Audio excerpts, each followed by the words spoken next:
ഞാൻ, എൻ്റെ ഭാര്യ, എൻ്റെ മക്കള്, എൻ്റെ പേരക്കുട്ടി ഞാൻ ഒരു ദിവസം പോലും ജീവിച്ചിട്ടില്ല. 2 ലക്ഷം കട വാങ്ങിച്ച് ഞാൻ വീട് കെട്ടിയതാണ്.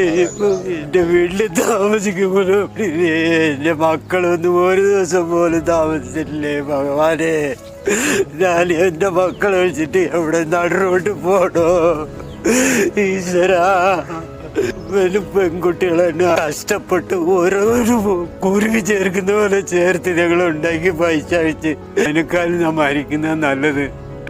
ഇത്ര കാലം കഷ്ടപ്പെട്ട് ചായക്കാട്ടിൽ അട്ടകടിയും കൊണ്ട് ഉണ്ണികടിയും കൊണ്ട് ഇങ്ങനെ കഷ്ടപ്പെട്ടുണ്ടാക്കിയ പൈസ മക്കൾക്ക് ജീവിക്കാനുള്ള വഴി പോലെ ഉണ്ടാക്കിയിട്ടില്ലല്ലോ.